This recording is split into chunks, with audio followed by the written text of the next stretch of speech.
sky above Calrose burned red. Elder Saresh stood at the observation window of the council hall, his pale blue hands pressed against the glass. Outside, streaks of fire cut through the atmosphere as Cretan warships launched another bombardment. Each impact sent tremors through the ground, rattling the ancient stone walls that had stood for 300 years. "The Eastern District is gone," reported Councillor Morana, her voice barely above a whisper. 10,000 souls just gone. Saresh closed his eyes. The Varani were a peaceful people. They grew food, created art, wrote poetry that celebrated the beauty of life. They had no warships, no armies, no weapons beyond what they needed to hunt the occasional predator that wandered from the forests. When the Cretan dominion had arrived 3 weeks ago, they had offered everything they had. It wasn't enough. Cretans wanted the planet itself. They wanted the Varani gone. Any response from the coalition? Saresh asked, though he already knew the answer. Morana shook her head. They sent another message. They're considering the matter. They say Calrose is not a strategic priority. They suggest we negotiate terms of surrender. Surrender. Saresh laughed, but there was no humor in it. The Cretans don't want surrender, they want extinction. Another explosion lit the sky. The observation window cracked down the middle. "We need to evacuate the council hall," Morana said. "The shelters beneath the city are no." Saresh turned to face the assembled councillors. 12 Varani, the wisest of their people, now reduced to helpless witnesses of their civilization's end. "I will not die cowering in the dark. If these are our final hours, I will spend them trying to save our people." In the communication center below the council hall, young Tilly's worked frantically at the relay station. Her fingers danced across the controls, sending the same message again and again into the void. She was barely 20 cycles old, too young to remember the old wars, too young to understand why the galaxy had grown so cold and bureaucratic. "Please," she whispered into the microphone, broadcasting on every frequency she could access. "This is Calrose. We are under attack. The Cretan Dominion is destroying our world. Anyone who can hear this, please help us. We have children here. We have elders who cannot fight. Please." Silence answered her, always silence. Tilly's wanted to scream. She wanted to rage at the stars themselves. Galactic Coalition had promised protection to all member worlds. But when the Cretans came with their massive fleets and their hunger for conquest, the Coalition had hidden behind committee meetings and procedural delays. An impact shook the building. Dust fell from the ceiling. The lights flickered. Tilly's, her supervisor, and older Varani named Court, grabbed her shoulder. "We need to go. The defense coordinator says the Cretans are landing ground forces. They'll be here within the hour. Just one more transmission," Tilly's pleaded. "Please. Someone has to hear us." Court's face softened. "Child, we've been broadcasting for 3 weeks. No one is coming." But Tilly's couldn't accept that. She pulled up the communication archives, scrolling through old first contact records. There had to be someone somewhere who would help. Her eyes caught on a file marked with a red warning symbol. "Quarantine species. No contact authorized." She opened it. The file showed a species called humans. They came from a world called Earth. Blue and green planet in a distant arm of the galaxy. The record said they had made contact with the Coalition 50 years ago. The records also said they had been isolated, cut off from the rest of the galaxy by Coalition decree. Tilly's read further. The humans had intervened in a conflict between two other species, violating Coalition non-interference protocols. They had been deemed dangerously interventionist and prone to emotional decision-making that disrupts established order. The Coalition had quarantined their entire sector. Dangerously interventionist, Tilly's felt something stir in her chest, hope, perhaps, or desperation. She found the old beacon frequency, the one the humans had used for first contact. It was ancient, probably inactive, but she had to try. Her fingers moved across the controls, adjusting the relay to reach across the vast distance to human space. She took a breath and spoke. "This is Tilly's of Calrose. I don't know if anyone can hear this. I don't know if you remember us or if you even care about what happens out here, but we're dying. The Krillian Dominion is killing us, and the Coalition won't help. They say we're not important enough.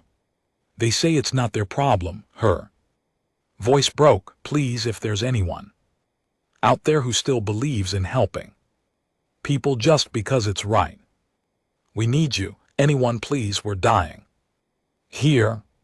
She ended the transmission and sat back, tears streaming down her face. Court stood behind her, his hand on her shoulder.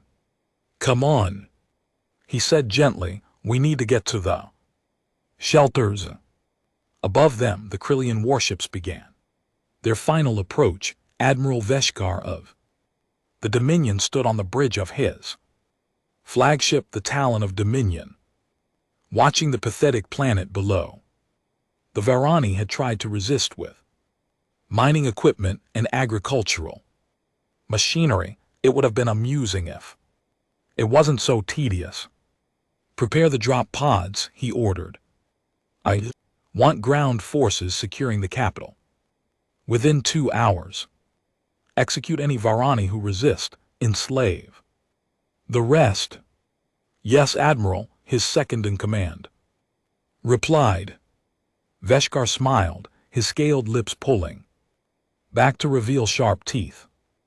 Another world would fall to the Dominion. Another species would learn that mercy was a weakness the universe could not afford. In the shelter beneath the city, 2,000 Varani huddled in the darkness. Tilly sat with her back against the cold stone wall, listening to the sounds of impact above. Parents held their children. Elders whispered prayers to gods who seemed to have abandoned them. Tilly's pulled out her personal communicator and checked the display one last time. No response. Of course, no response. She had sent a message to a species the galaxy had forgotten. A species locked away behind barriers of law and politics. She was about to turn it off when it beeped. Tilly stared at the screen, her heart suddenly pounding. Text scrolled across the display in broken Varani, clearly run through a translation program that didn't quite work. Message received. Position hold Earth. Remembers. Tilly's read it again and again. Her hands shook. "Court," she called out. "Court, look at this." The older Varani came over, squinting at the screen. His eyes widened. "Is this real?" he whispered. "I don't know," Tilly said. "But someone answered. Someone out there heard us." Above them, the ground shook as Krillian drop pods began slamming into the surface. The invasion had begun. But in the darkness of the shelter, Tilly's held onto her communicator and whispered a prayer of her own. Not to absent gods but to strangers. Across the stars who had promised to remember. Outside the sky burned. Inside hope flickered like a candle. The wind. The Varani of Calrose prepared to make their last stand. Not knowing that halfway across the galaxy, engines were powering up. Weapons were being loaded, and an entire species that the universe had tried to forget was preparing to remind everyone why they had been feared in the first place. The humans were coming. Lieutenant Sarah Chin sat at her monitoring station on Luna Station, running through the routine sweep of deep space frequencies. It was boring work, the kind that made her eyes glaze over after the first hour. Earth had been isolated for 50 years. Nobody called. Nobody visited. The galaxy had moved on without them. Then her console lit up with an incoming transmission from outside the quarantine zone. Sarah jerked upright, her coffee nearly spilling across the controls. In her 5 years at the station, she had never seen an incoming message from beyond the barrier. The coalition had made it very clear. Earth was to remain isolated until they deemed humanity ready to rejoin galactic society. No timeline given. No criteria explained. She routed the message through the translation matrix and listened. The voice was feminine, young, and absolutely terrified. Sarah listened to the broken plea, the desperate cry for help, and felt something twist in her chest. When the message ended, she sat in silence for a moment, then reached for the emergency comm line. "This is monitoring station 7. I need to speak with Admiral Martinez. Priority. Alpha, tell her it's about the quarantine." 20 minutes later, Sarah stood in the briefing room of the Terran Defense Fleet headquarters, surrounded by the highest-ranking military officers on Earth. Admiral Chen Martinez sat at the head of the table, her gray-streaked hair pulled back in a tight bun, her dark eyes sharp and focused. "Play it again," Martinez said. Sarah played the message. For the third time, the room remained silent as Tilly's voice filled the space, begging for help that the galaxy refused to give. "Where is Calros?" asked General Morrison, head of the Marine Corps. "Frontier world about 40 light-years from Coalition space," replied Commander Stevens, the intelligence officer. He pulled up a star map on the main display. "Small colony, maybe 3 million. Inhabitants, species is Varani. Non-aggressive, non-military. The Krillian Dominion has been expanding in that sector for the past decade, and the coalition," Martinez asked, though her tone suggested she already knew, "hasn't responded. Calrose is technically a member world, but it's not strategic. No major resources, no military value far from trade routes." Stevens paused. "The coalition considers it acceptable losses." Martinez's jaw tightened. "Acceptable losses? 3 million people, ma'am," said Captain Rodriguez, the legal officer. "We're under quarantine. Coalition law specifically prohibits any human military action outside our designated zone. If we respond to this, we'll be in violation of— I know what we'll be in violation of." Captain Martinez interrupted. She stood and walked to the star map, staring at the distant point of light that represented Calrose. "We all know why we're in this quarantine." The room grew heavy with memory. Everyone there had lived through it. 50 years ago, Earth had made first contact with the Galactic Coalition. Humanity had been thrilled, eager to join the community of spacefaring species. But the honeymoon had ended quickly. A coalition member species called the Tarathi had invaded a smaller species called the Brentari, claiming historical rights to their territory. The coalition had debated the matter for months, forming committees, scheduling hearings, doing everything except actually helping. Meanwhile, the Brentari had died by the thousands. Earth had watched for as long as it could stand, then humanity had acted. The Terran fleet had jumped into Brentari space without authorization and driven the Tarathi back. Earth had saved the Brentari from extinction. The coalition had responded by declaring humanity dangerous, reckless, and unsuitable for galactic society. The quarantine had gone into effect. Within a month, Martinez had been a young captain then, commanding a destroyer in the intervention fleet. She had lost her daughter in the fighting, a Marine killed during a boarding action. Earth had been told that the sacrifice meant nothing, that humanity had committed a crime by interfering. For 50 years, Earth had followed the rules the quarantine had held. Humanity had turned inward, building defenses, perfecting weapons, preparing for threats that never came. Until now. I want opinions, Martinez said, turning back to the table, and I want them honest. General Morrison spoke first. From a tactical standpoint, we can do it. The Third Fleet is ready. We've spent 50 years with nothing to do but train and prepare. We're better now than we were during the Brenti intervention. Legal perspective, Martinez looked at Rodriguez.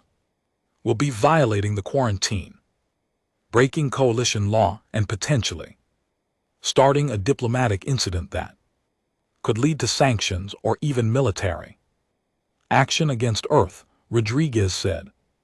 But he paused. Ma'am, I didn't join the military to follow laws that let people die, Commander Stevens added.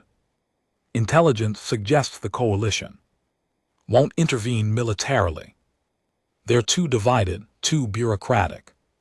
They'll protest, threaten, maybe impose economic restrictions, but attack Earth itself unlikely. Martinez looked around the table.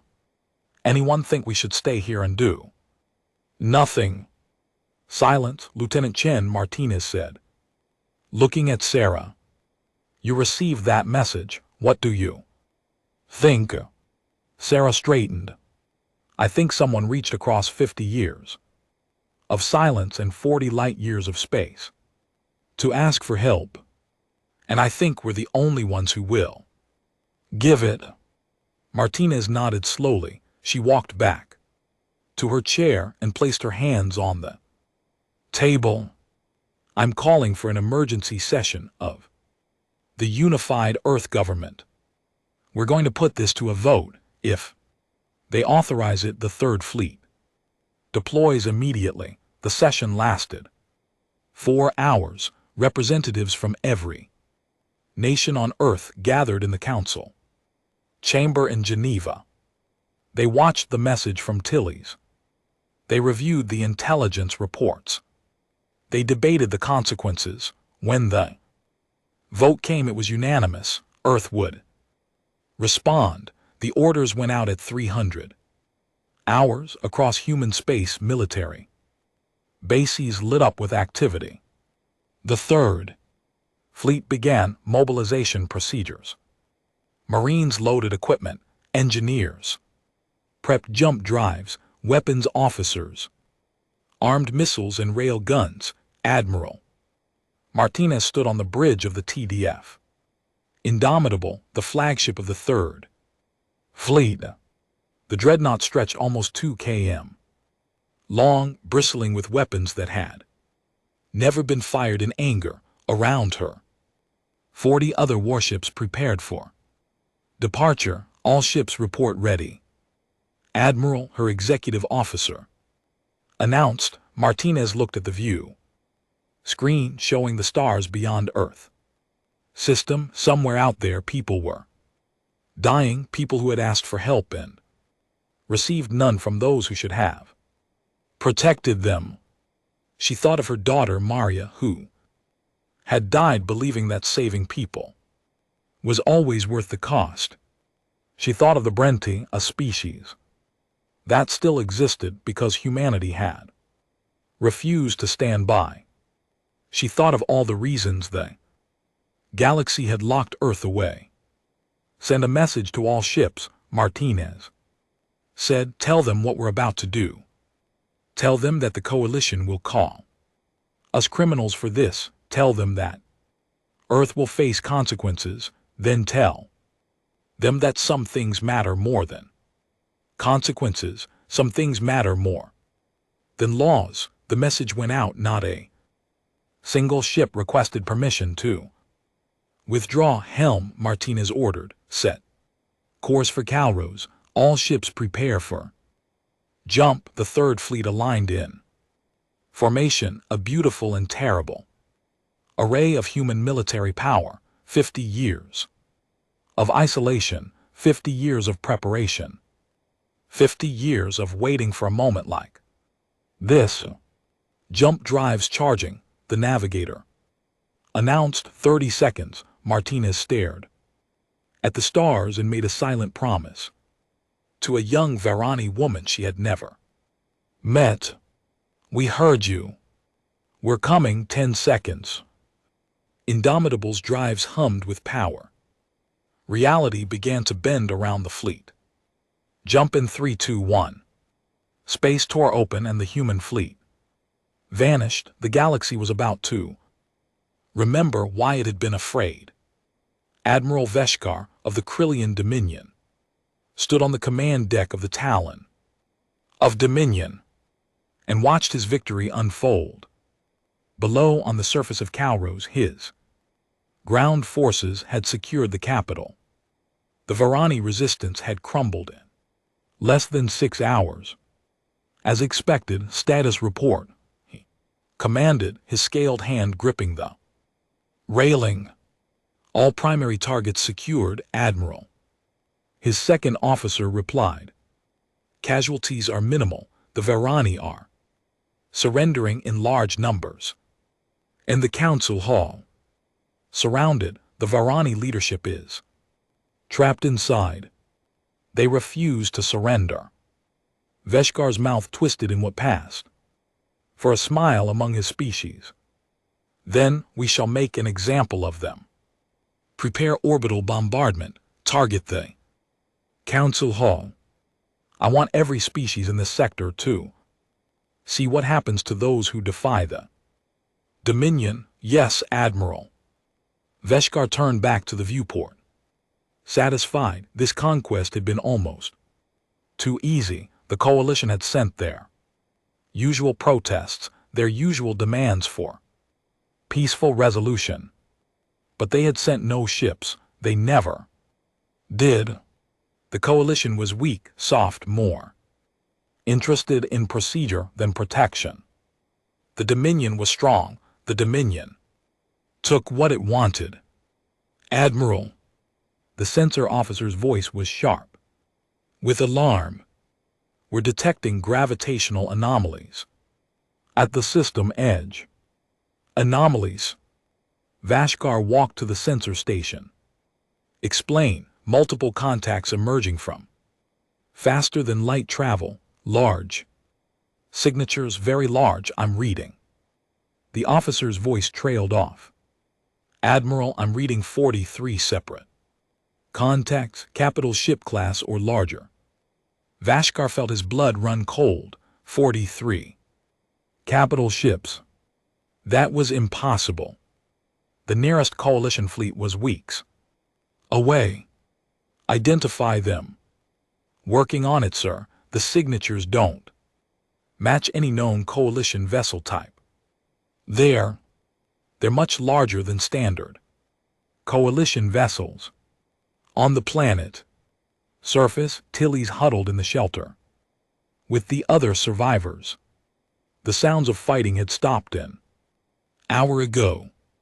That meant either the human rescue force had been destroyed before arriving or the Krillians had won.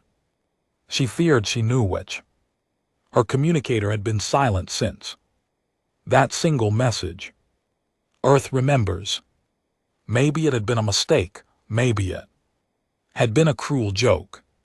Maybe. The communicator beeped. Tilly's grabbed it, her hands shaking. Text scrolled across the screen. Clearer this time.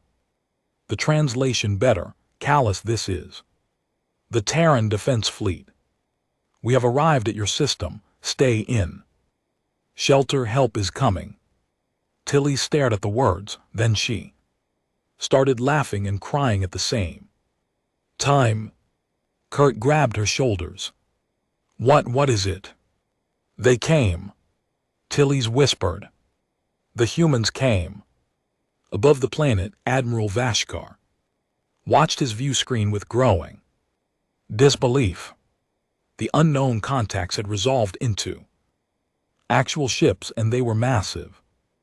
Each vessel was at least half again as large as his flagship, their hulls dark and angular, covered in what looked like weapon emplacements. Analysis, he demanded. The ships are heavily armed. Admiral, I'm detecting multiple railgun batteries, missile tubes, energy weapon systems, and defensive arrays I can't even classify. These are military vessels, purpose-built for war. But who's the communications officer? Interrupted. Admiral, we're receiving a transmission. Audio only. Play it. A woman's voice filled the bridge, speaking perfect galactic standard with a slight accent Veshkar couldn't place. Attention Krillian vessels, this is Admiral Chen Martinez of the Terran Defense Fleet. You are in violation of sentient rights protocols established by the Galactic Coalition. You have committed acts of aggression against a protected member world. Withdraw your forces immediately or be removed by force. Veshkar's confusion turned to anger. Terran, human, the quarantine species, the primitives the Coalition had locked away for being too violent. This is Admiral Veshkar of the Krillian Dominion, he replied. You have no authority here, human. Your species is under quarantine. Return to your designated space immediately or face consequences. There was a pause. Then Martinez spoke again, and this time her voice was cold as vacuum. Admiral, the only ones facing consequences here are you and your fleet. You have 1 minute to begin withdrawal. After that, I will consider your forces hostile and act accordingly. Veshkar laughed. You dare threaten the Dominion? We have 70 warships in this system. You have barely 40. You are outnumbered and outmatched. 50 seconds, Martinez replied calmly. This is your last warning, human. Leave now or 30 seconds. Vesh. Battle stations, all ships combat. Formation. Target those human vessels and prepare to fire on my command. The Krill fleet, 70 strong, turned to face the human formation. They spread out their superior numbers, allowing them to attempt an encirclement. Veshkar watched the tactical display with satisfaction. The humans were fools. They had jumped into a situation they couldn't win. 10 seconds, Martinez's voice said. 987. Lock weapons, Veshkar ordered. 6-5. 4. Fire when ready, Admiral. His weapons officer asked. 3, 2, 1. Fire. Nothing happened. The Krill ships had barely begun their targeting sequences when the human fleet moved. They didn't move like any military force Veshkar had ever seen. They moved like a single organism, like a school of fish or a flock of birds, each vessel perfectly synchronized with the others. The human dreadnoughts opened fire. Veshkar had seen many battles. He had commanded fleets in a dozen campaigns. He had witnessed the destruction of planets and the annihilation of armadas. But he had never seen anything like this. The human rail guns fired projectiles at a significant fraction of light speed. Krill shields designed to deflect energy weapons and slow missiles proved utterly useless against solid metal. Moving at such velocity, the first salvo tore through 3 Krill cruisers, punching holes clean through their hulls. Then the missiles came. Human missiles didn't just explode. They were smart, adaptive, capable of evading point defense and choosing their own targets. They swarmed like insects, dozens, converging on single ships, overwhelming defenses through sheer numbers. Return fire, Vashkar screamed. All ships return fire. The Krill fleet responded, but humans were already moving again. Their ships twisted and turned with an agility that should have been impossible for vessels their size. They had clearly spent their 50 years of isolation perfecting the art of space combat. A human destroyer broke formation and accelerated toward a cluster of Krill frigates. The frigates focused their fire on it, confident in their numerical advantage. The destroyer's point defense systems activated, creating what looked like a solid wall of laser fire that shredded every incoming missile and projectile. Then the destroyer fired its main cannon directly into the center of the Krill formation. The explosion took out 4 ships simultaneously. We need reinforcements, Vashkar's second officer shouted over the chaos. We can't. The Talon of Dominion shuddered as something massive slammed into its shields. The human flagship, the Indomitable, had targeted them specifically. It fired again and the shields collapsed entirely. Martinez's voice came through the comm. This is your last chance, Admiral. Surrender now and I'll accept it. Keep fighting and I'll blow your ship apart. Vashkar looked at the tactical display. In less than 3 minutes, the humans had destroyed 18 Krill vessels. 18. His fleet was in disarray, his ships fleeing in panic or dying in fire. The humans hadn't just won the battle. They had made it look easy. All ships, Vashkar said, his voice hollow. Cease fire, begin withdrawal. On the surface of Calrose, Tilla stood at the entrance to the shelter, watching the sky. She could see the flashes of combat in orbit like lightning in the clouds. Then she saw them descending.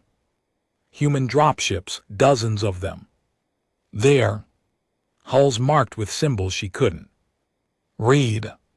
They landed in the city square, their ramps lowering. Soldiers emerged, tall beings empowered, armor carrying weapons that looked like they could level buildings. Tillis felt a moment of fear. These were the creatures the galaxy had deemed too dangerous to be free. Then one of the soldiers approached her. The armor hissed as the helmet detached and lifted away, revealing a human face. A woman, dark-skinned, with kind eyes that seemed impossibly warm for a warrior. Are you Tillis? The woman asked in careful Varani. Tillis nodded, unable to speak. The human woman smiled and extended her Hand. I'm Sergeant Mario Rodriguez, Terran. Marines, sorry we're late. Let's get you and your people somewhere safe. Tillis took the offered hand, and finally she allowed herself to believe. They had come. Against all odds, across all distance. Breaking all laws, the humans had come. The news spread across the galaxy like fire through dry grass. Humans had broken quarantine. The isolated species, the ones deemed too dangerous and violent for civilized space, had jumped 40 light years to defend a world the Coalition had abandoned. They had destroyed a Krilthian fleet in minutes. They had saved Calros. In the council chambers on Centrales, Prime, the heart of the galactic Coalition, an emergency session convened. 200 species, each represented by their appointed counselors, gathered to discuss what everyone was calling the human problem. Counselor Thren of the Valorian Empire stood at the central podium, his four arms gesturing dramatically. This is an outrage, a quarantine. Species has violated Coalition law, has engaged in military action without authorization, has disrupted the established order of this sector. We must respond with strength. Murmurs of agreement rippled through portions of the chamber. Ambassador Tishan of the Marathi Communion rose to respond. She was elderly, her silver skin marked with the wisdom patterns of her species. Counselor Thren speaks of law and order. But what of justice? What of the promise we made to protect our member worlds? Calros called for help. We sent committee meetings. Humans sent ships, the humans sent weapons. Thren shot back. They sent violence. This is exactly why they were quarantined in the first place. They are too quick to war, too eager to interfere. They interfered in a genocide, Tishan replied quietly, as we should have done. The chamber erupted in argument. Some species demanded immediate military action against Earth. Others, particularly those from frontier worlds, remained conspicuously silent. Few, mostly smaller species, openly supported the human intervention. High Counselor Zurith, leader of the council, raised his hand for silence. He was Valorian like Thren, but older, more measured in his words. The facts are clear. Earth has violated the quarantine. They have taken military action without Coalition approval. Legally we must respond. The question is how.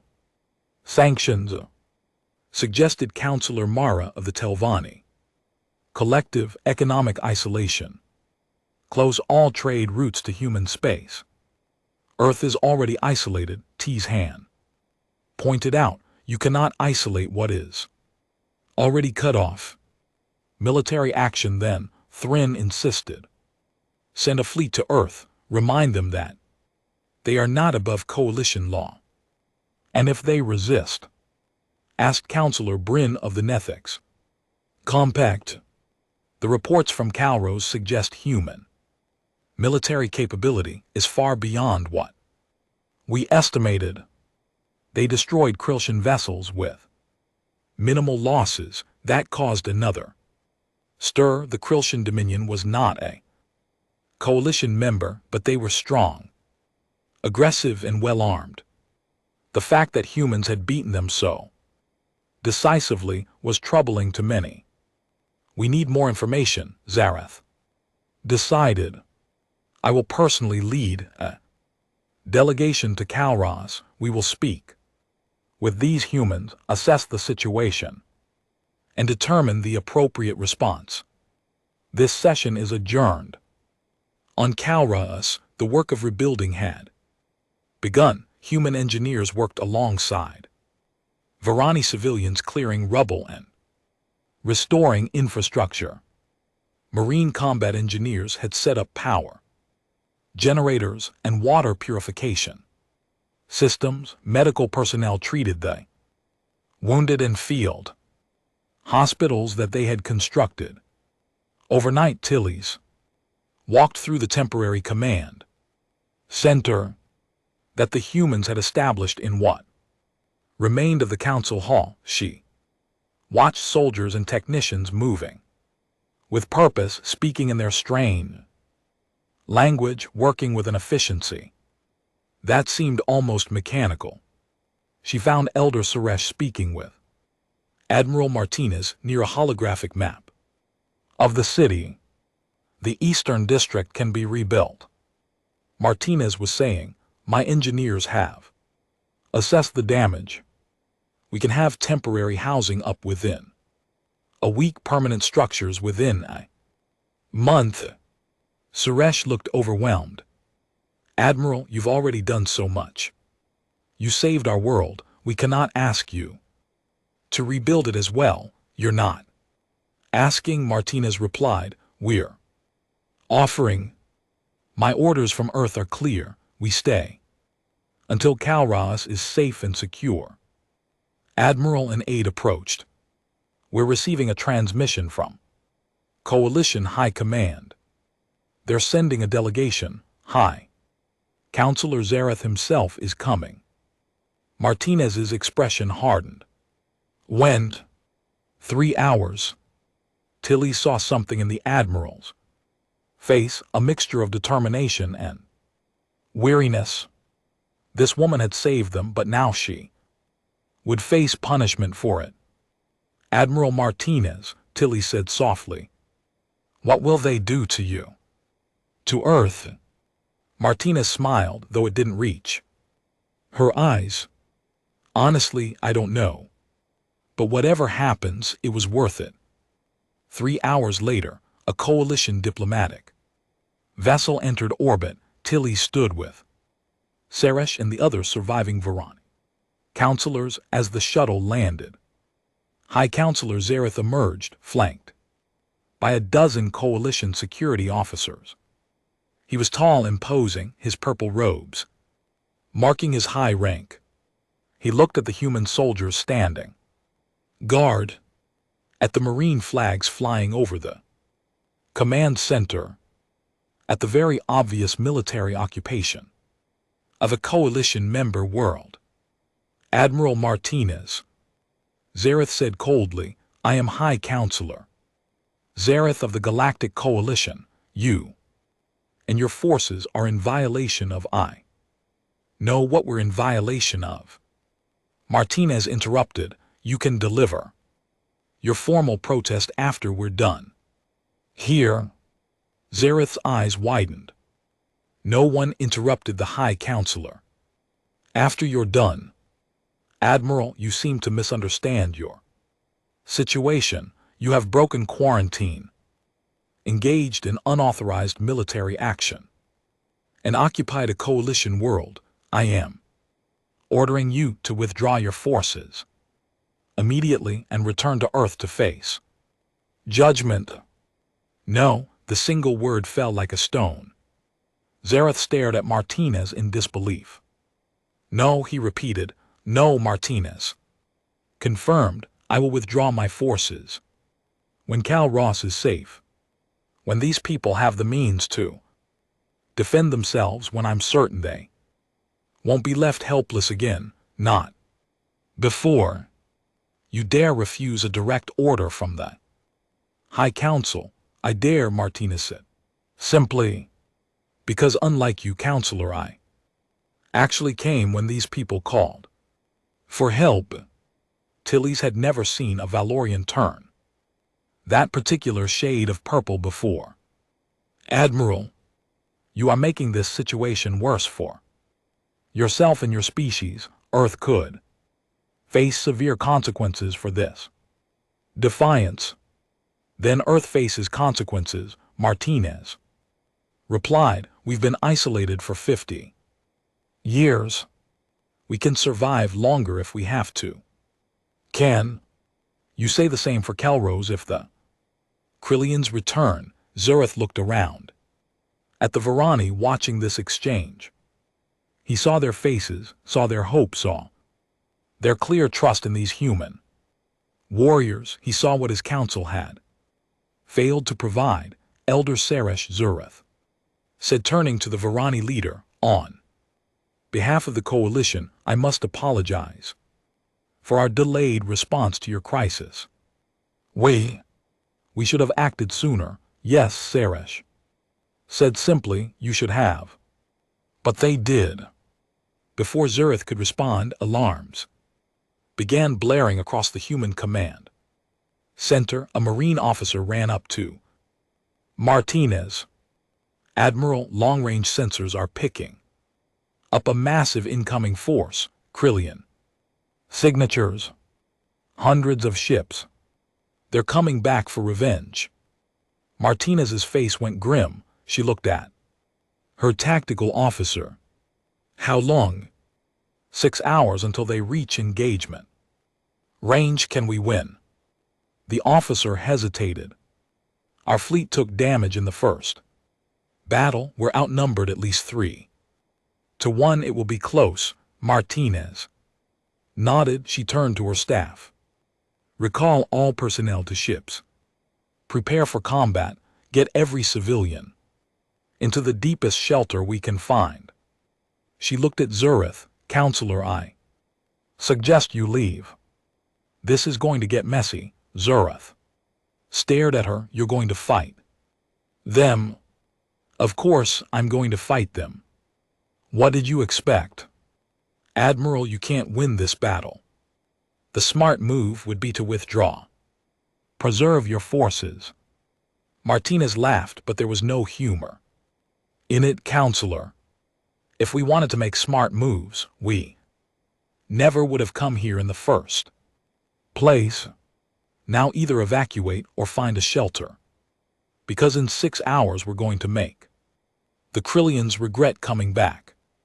As Zurith's shuttle prepared to return to his ship, Tilly's approached Admiral Martinez. The human woman was staring at a tactical display, her face set in hard lines. You're going to die defending us, Tilly said quietly. Maybe, Martinez admitted, but someone has to show the galaxy that some things are worth dying for.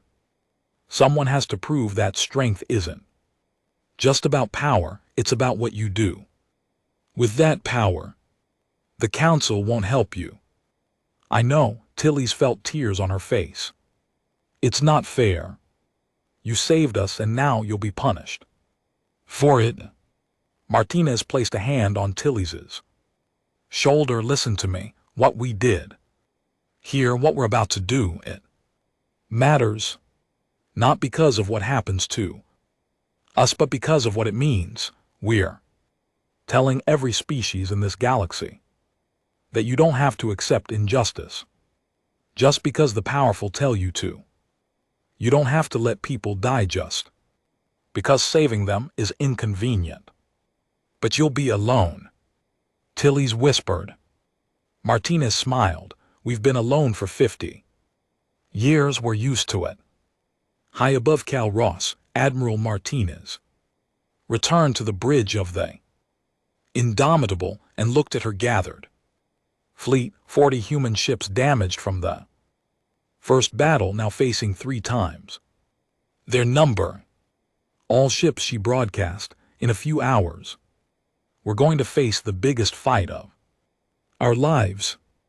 We're outnumbered, outgunned, and the galaxy we're trying to protect has abandoned us. But we're not doing this for the galaxy. We're doing this because there are innocent people down there who deserve to live. We're doing this because it's right. She paused, looking at the stars. Earth knows what we're doing here. They know we might not come home. And they're proud of us anyway, so let's show the Krillians and the Coalition and every other. Admiral Martinez stood on the bridge of the Indomitable and watched the Krillian armada approach. 200 ships, maybe more, they had come for. Revenge, to punish the humans who had embarrassed them and to finish what they started with Kelrose. All ships report ready, Admiral, her executive officer said. Marines refuse evacuation. They say they're staying with the Varani, no matter what. Martinez smiled sadly. Of course they did. That was what Marines did. Fleet status: 40 ships operational. We took damage in the first battle, but the crews have worked miracles. We're at about 70% combat effectiveness overall. 70% against 200 ships. The math was not encouraging. Long-range sensors show the Krillian fleet will be in firing range in 10 minutes, the tactical officer reported. Martinez opened a channel to all human ships. This is Admiral Martinez. I won't lie to you.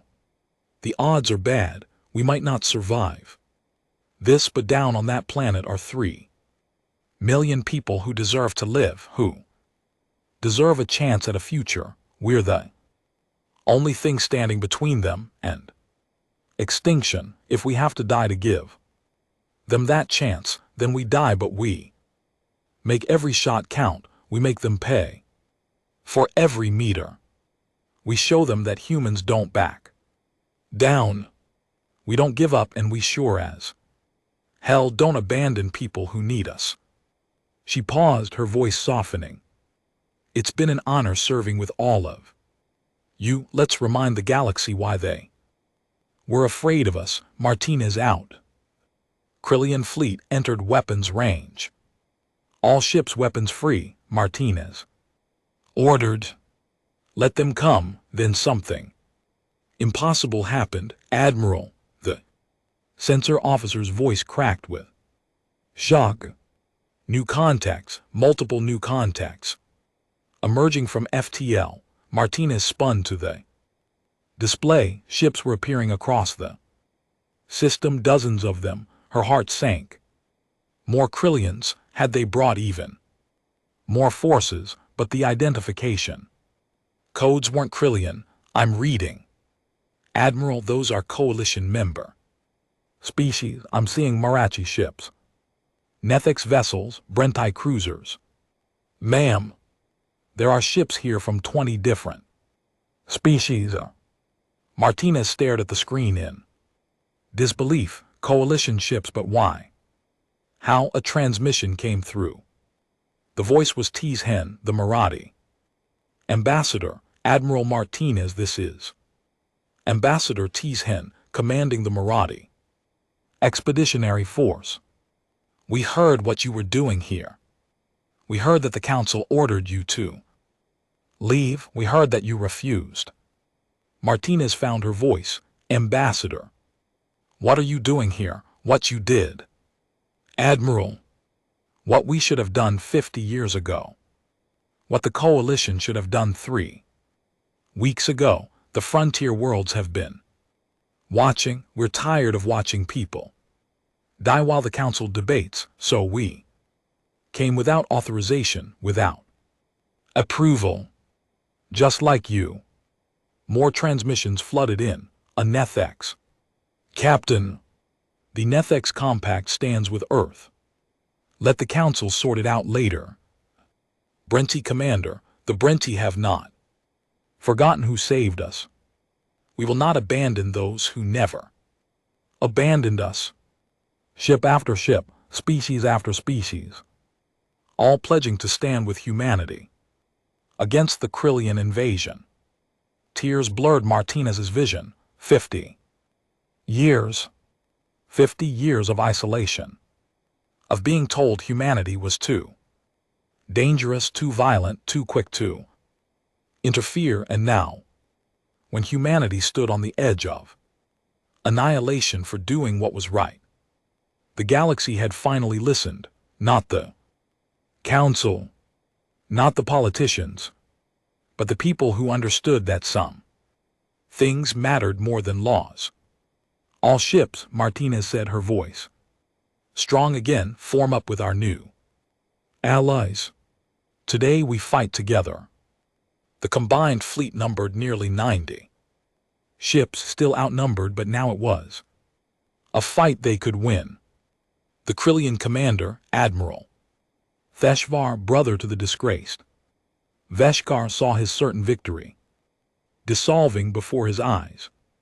He had come expecting to crush a damaged human fleet. Instead, he faced a coalition of species that had somehow united overnight. All ships, he growled. Attack formation. Show these fools what happens when they oppose the Dominion. The Battle of Kal Ross began in earnest. Human ships and their newfound allies spread across the system in a defensive screen. The Krill, overconfident in their numbers, charged straight in.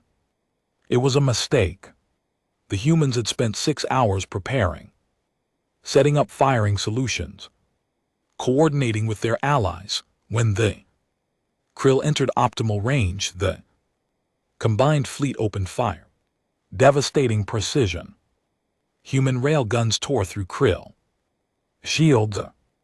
Morathi energy weapons, known for their accuracy, picked off smaller vessels.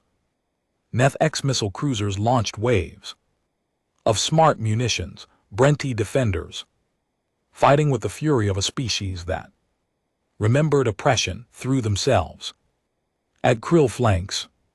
The battle was chaos, beautiful and terrible. Ships exploded in blooms of fire. Weapons fire crisscrossed the void. Marines ejected from dying ships were picked up by allies, regardless of species. The Indomitable faced down 3 Krill battleships simultaneously. Martinez's crew moved like a machine, firing, maneuvering, adapting. One battleship died, then another. The third broke off, retreating. Admiral, the communications officer, was nearly shouting, "I'm getting reports from across the fleet. More ships are arriving. Coalition ships, official coalition ships." Martinez looked at the tactical display. Sure enough, a new formation had appeared bearing official coalition military codes. A voice came through, old but firm. "High Counselor Zareth, all Krill vessels, this is the Galactic Coalition Fleet. You are in violation of Coalition space and engaged in illegal military action. Cease hostilities immediately or face Coalition military response." The Krill fleet, already battered by the combined defensive force, found itself facing fresh coalition warship. Their formation broke. Ships began fleeing, jumping to FTL. Disorder. Admiral Teshavar, seeing his fleet dissolving around him, made one last desperate decision. If he couldn't have victory, he would have revenge. He aimed his flagship directly at Kal Ross and activated his bombardment weapons. "Target is the planet." Martinez, his tactical officer, shouted. "He's going for a direct strike on the surface." Indomitable was too far away. The coalition ships couldn't intercept in time. Martinez watched in horror as the Krillian flagship prepared to fire. Then something beautiful happened. Varani orbital defense platforms, rebuilt over the past weeks with human technology and training, came online. 20 platforms, their weapons charged, locked onto the Krillian flagship. The Varani had learned they could defend themselves now. 20 beams of concentrated energy struck the Krillian ship simultaneously. Its shields failed instantly. The hull breached in a dozen places. The ship died before it could fire a single shot at the planet below. The remaining Krillian vessels jumped to FTL, fleeing the system. The Battle of Kal Ross was over. On the surface, in the rebuilt council, Tilly's watched the orbital display, with tears streaming down her face. They had done it. They had survived. Not just because the humans had saved them, but because the humans had taught them to save themselves. 3 days later, the Coalition Council convened again on Centralis Prime. This time, the atmosphere was different. High Counselor Zurith stood before the assembled species, and his voice carried across the chamber. The events at Cal Ross have forced us to confront uncomfortable truths about ourselves and our institution. Zurith began. We failed the Varani. When they called for help, we failed the Brenti 50 years ago. We have failed time and again to live up to the ideals we claim to represent. He paused, looking across the gathered counselors. Humanity acted when we would not. They broke our laws to uphold our principles, and because of them, 3 million Varani live today who would otherwise be dead. They showed us what we should have been all along. Counselor Thren rose to object, but Zareth raised a hand. No more committees, no more debates while people die. I am proposing immediate legislation. The Cal Ross Compact. Any coalition member species will have the right to respond to threats against sentient life, regardless of political considerations. Any species that calls for help will receive it without delay, without bureaucracy. The chamber erupted in discussion. Tishan stood. And what of Earth's quarantine? Zareth looked directly at her. The quarantine is lifted effective immediately. Earth will be offered full membership in the Galactic Coalition, with all rights and responsibilities that entails. They have proven themselves worthy 100 times over. The vote took 2 hours. When it ended, the Cal Ross Compact had passed by a significant majority. Earth's quarantine was lifted unanimously. 6 months later, on Cal Ross, a monument was unveiled in the center of the rebuilt capital city. It showed a human soldier and a Varani civilian reaching upward together, their hands touching the stars. The inscription, written in every major galactic language, read, "They came when no one else would. May we never forget what courage looks like." Tilla stood at the monument with Sergeant Maria Rodriguez, the Marine who had been first to extend a hand. Friendship. They had become close friends over the months, sharing stories, learning each other's languages and cultures. "Your fleet is leaving today," Tilla said quietly. Maria nodded. "Admiral's orders. Now that you have your own defense force trained and ready," she says, "it's time for us to go home." "Will you come back?" Maria smiled. "Of course. That's what freeing